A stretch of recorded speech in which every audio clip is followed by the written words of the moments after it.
Maxine Cornwell, who has quite a story to tell because she was instrumental in saving the Stone Corral.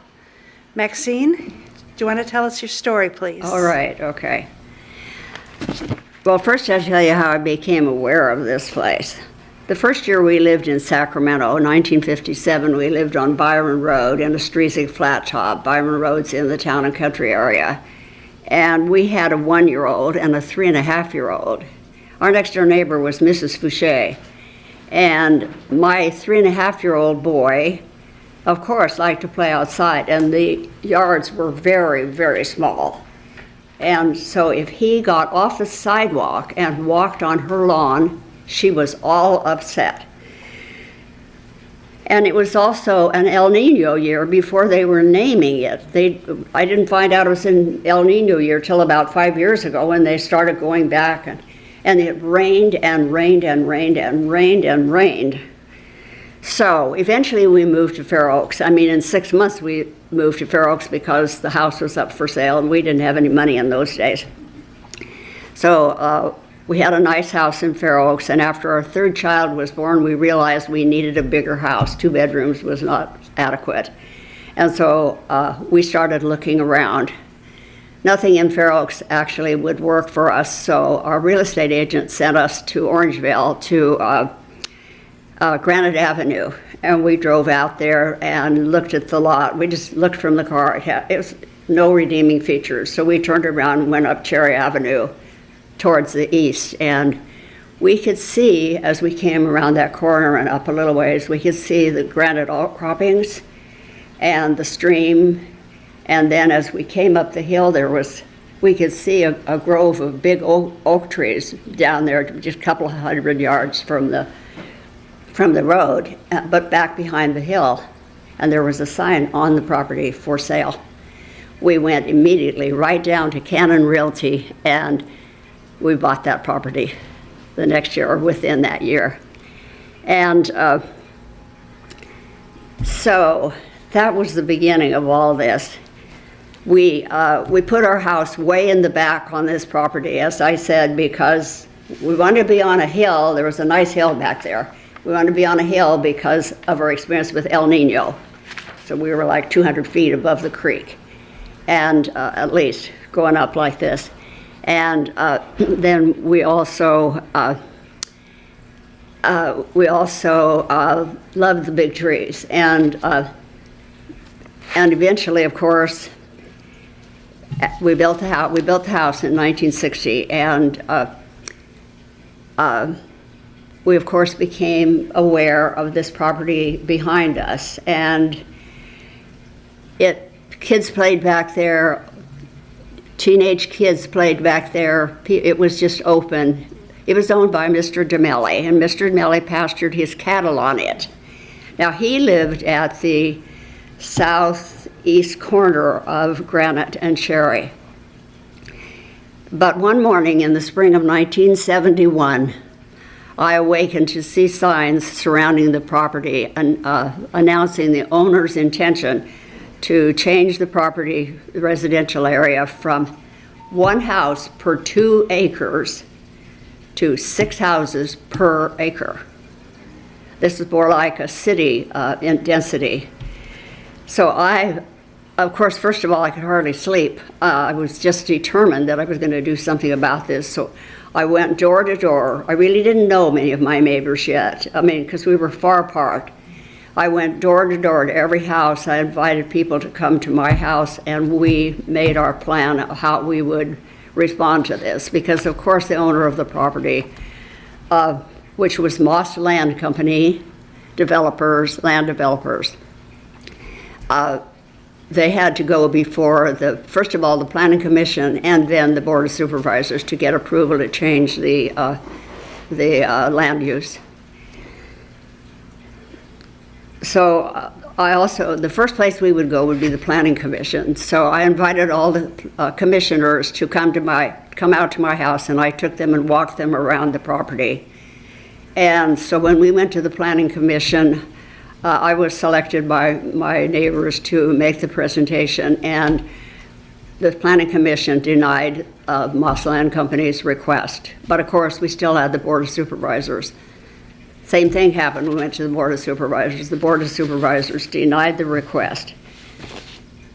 So that was a good day, but then began the long task of actually saving this property because Moss Land Company still owned it. And so I went to see Alfredus, who was a planner in this planning department of the County of Sacramento. And he gave me a great deal of advice on how to go about this. And he introduced me to Baxter Culver, who was our supervisor, Gene Gualco's administrative assistant. And within a short time, Gualco appointed me to the Sunrise Park District Board of Directors, which was a park district for Orangevale, Citrus Heights, and Foothill Farms. So I contacted everyone. I mean, first of all, Alfredus told me that this was going to be a really rough road, and that, you know, Moss Land Company had a lot of money, and they owned the property back behind there in see, I've forgotten my geography. Placer County, right. So I contacted everyone that I could think of, everyone that I knew, and those people would also refer me to someone else. And Orangevale Chamber of Commerce president was Joe Parr, who owned the egg farm at the end of Cherry. And he was very, very helpful, very, very supportive. He was in the what's the club of men? Chamber of Commerce, and then another one as well. I can't remember the name of that. And so eventually I talked to representatives of the Girl Scouts, the Sacramento Audubon Society, the county library, Louis Pasteur faculty in the PTA, the Nature Conservancy, the Native Plant Society, and others. And my fellow members of the Sunrise Recreation and Park District Board also were very supportive. I also, I always, when I lived there, I had the 4th grade class come out every year because in 4th grade they study California Indians. So in that process, I had also met a couple of Native Americans here. Mabel Strong, who I think was half Wintu, and later Gary Mukahi, who also was Wintu and visited the site. And that's kind of an aside from the project, but they would tell the children so much about the Native Americans, and you know, it was coming from the mouth of those who knew, so it was really good. So in June 1971, Mrs. Arganti and I went to see Henry Moss. And he told us his plan was for large parcels, not contiguous with each other, with riding trails under the power line and throughout the rock corral. He would remove the poison oak and the rattlesnakes and put Disneyland characters of cowboys and Indians where the grinding stones were. It would be a private park with guards at the gate. We were shocked, but now highly motivated to pursue preservation. My neighbor, Bill Pierce, who lived on, I've forgotten the name of the streets, okay. Mountain. Okay. Mountain, yeah, who lived on Mountain, was head librarian at Sierra College. And he arranged for this Sierra College anthropology class to come out one Saturday. And this was definitely a turning point. These kids just spread out over this acreage, and they found something that was extremely important, pitted boulder petroglyphs. And these are depressions in the rocks made by Native Americans, but not the Maidu. The Maidu knew nothing of these. They had no understanding or memory of them. So it could have been, 12,000 years ago, because the Native Americans have been here, or Indians have been here for a long, long, long time. And so at the time that we were working on this, we were able to get it, start the process to get it identified as a National Historic Site. And at this time, we were also getting some help from the county Parks and Recreation, and County Parks and Recreation Department, which is a department in the county that deals with regional parks. So we went to the Regional Parks Advisory Council meeting many, many times, and we got a lot of support actually from them eventually. So we had, Sunrise Recreation and Park Board had identified our Bond Act money. In those years, the state would, sell a bond, and they would give portions of that bond to park and recreation districts. So we had $40,000, I think, and so we offered to contribute that, or urge them to take that and also find other money to set aside, to buy the parkland, what would become the parkland.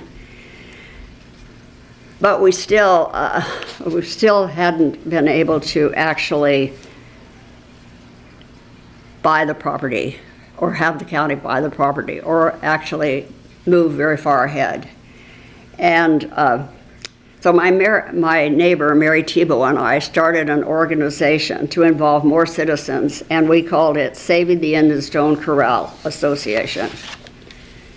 So we attended commission meetings and the environmental committee of the Board of Supervisors. I showed slides of the park area, and Mary introduced Professors Jerry Johnson and Frank Lapina, both of whom were in the anthropology, archaeology departments at Sac State, and they spoke in support of the county buying this property. So finally, on September 18th, 1976, the Board of Supervisors voted to have an appraisal completed and told the commission to find the money from their own budget combined with Sunrise's contribution. So this was a monumental opportunity for us, because we now really had turned this over from Sunrise Recreation and Park District to the county where it should be. Because we at Sunrise knew that this was too big a project for us.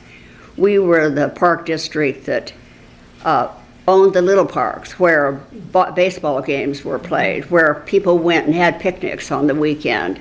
And we didn't have the capability to manage this huge property and what would be entailed. So in January of 1978, my husband, a counselor at San Juan High School, had gotten exchange in Australia. So he for years and years had wanted to go to Australia, and so he got an exchange with a teacher in Shepparton, Victoria, Australia, and then he was going to be setting up a counseling program there, and so we were going there. We were definitely going.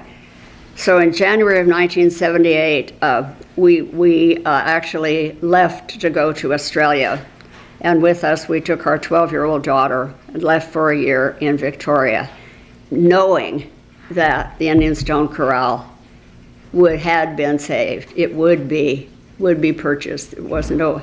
And fortunately, in the spring of that year, Sacramento County offered Henry Moss the appraised price, $315,000. Condemnation was not necessary. He accepted that. Now, I just want to translate that into yesterday's money. In 2021, that was $1,251,937. Doesn't sound so big now, but it was a lot of money.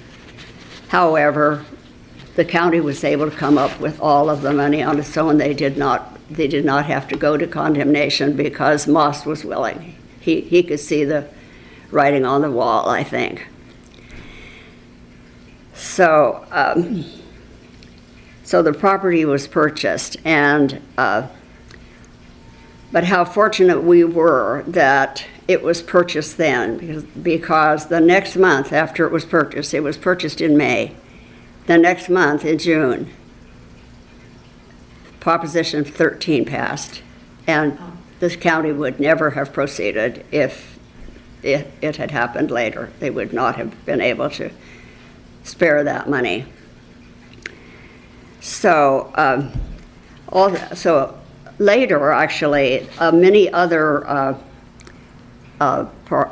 county park and recreation directors added to the property. In, let's see, in 1996, Ross Henry, who lived at the end of Mountain, is that right? Yeah, Mountain, and his wife retired and decided to move to the mountains, and so they offered to sell their 4.5 acres, and the director at that time was Gene Andal, the county parks director was Gene Andal, and he was able to find the money to buy it.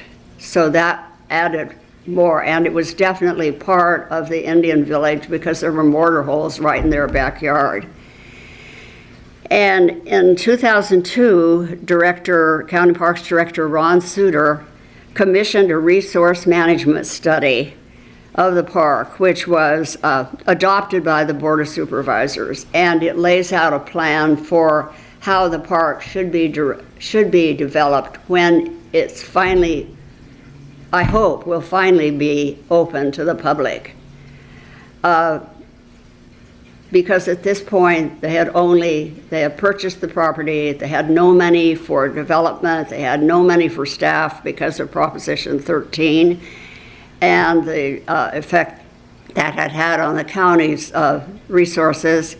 But they did fence the property, they do protect it, and they have this plan that hopefully will someday, I hope sooner rather than later, be developed so people can visit the park and see and enjoy the wonderful resources that we have there.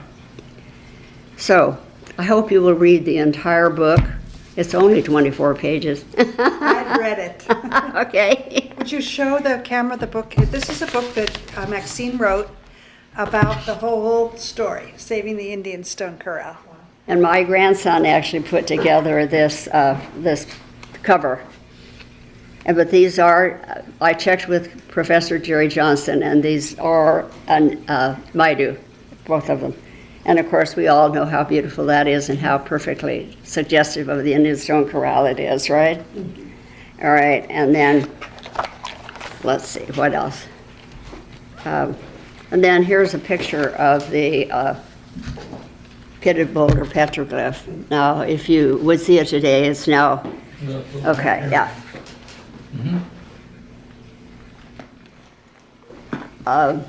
It's under oak trees, and the oak trees have dropped their debris on the rock, so to see this, it would have to be cleaned off. But these are the little pitted boulders and pitted boulder depressions. And as I said, the Maidu had no memory of this, so these are ancient. And what else do I have in here?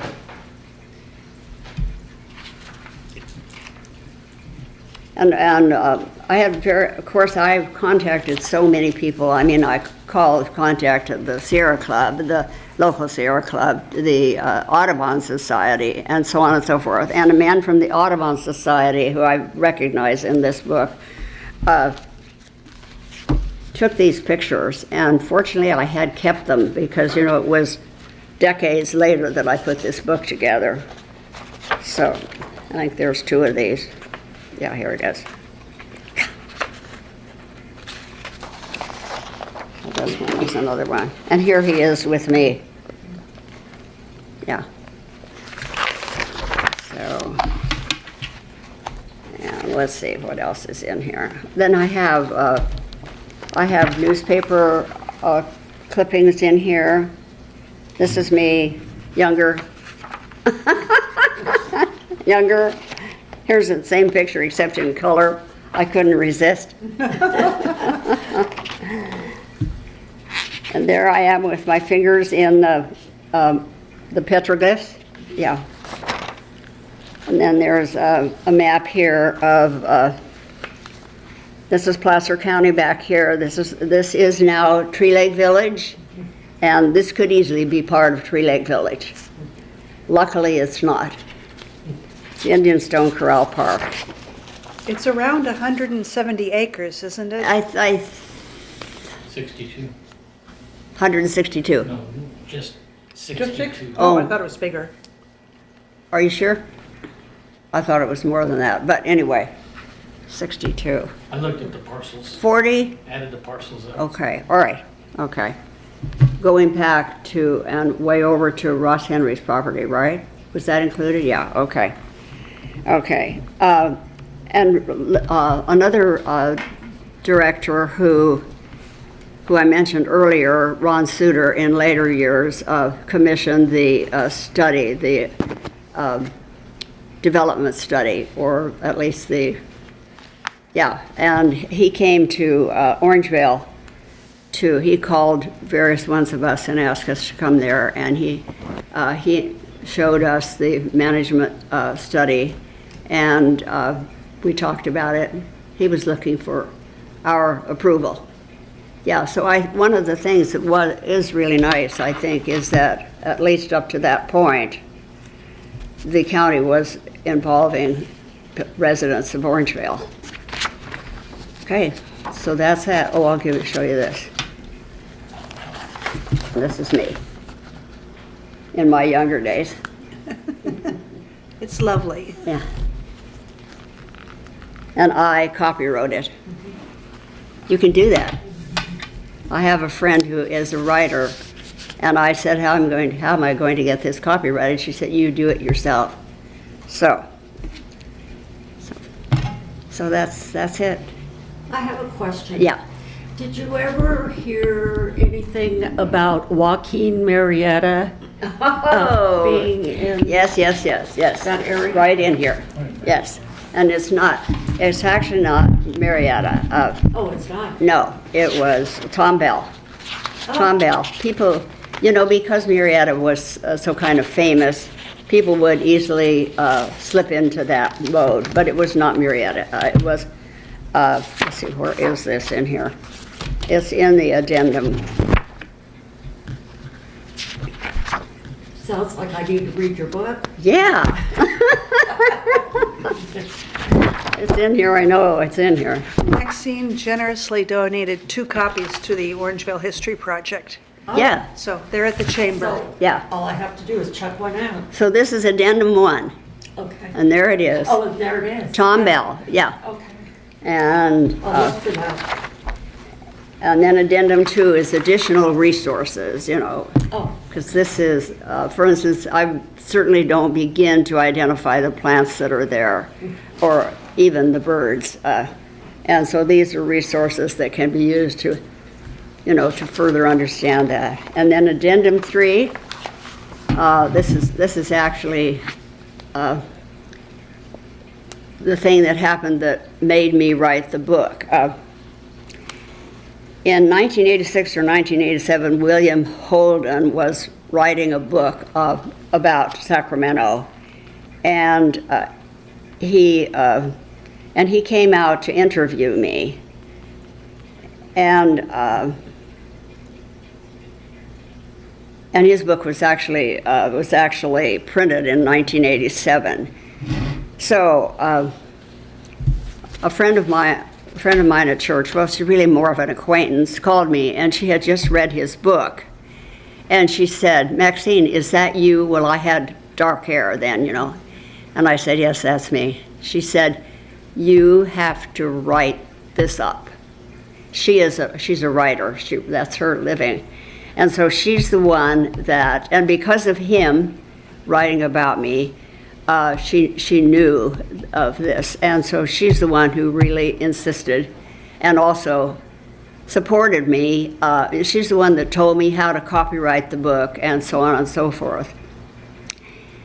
And that year, the year that he wrote, or that he interviewed me, or maybe it was later, I guess it was later, he entered my name in a competition for the Women's History Awards, and I got the award in history that year. I think there's a picture in here of that too. So, as I say, I think the most important thing I did in my life was to raise my children, rear them, whatever the word is. And the second was this, saving the Indian Stone Corral. Yeah. Thank you. It's a remarkable story. Thank you. You know, cattle eat grass, but they don't eat the dirt. And there were enough back there that the grass was down, so you could actually see house sites. You're not going to see any house sites anymore because, you know, they're only like this depression, and then you can kind of see a little ridge where they would have had they used logs, not logs, pieces of branches. Mm-hmm. And I mean, you could see so much. You could see where the roundhouse was. You might be able to still see that. I'm not sure. But I think, are there horses back there now? Mm-hmm. Yeah. And horses don't eat it down far enough to, I don't think you could even walk back there probably. You probably couldn't even see some of these mortar holes because the darn horses don't eat it down.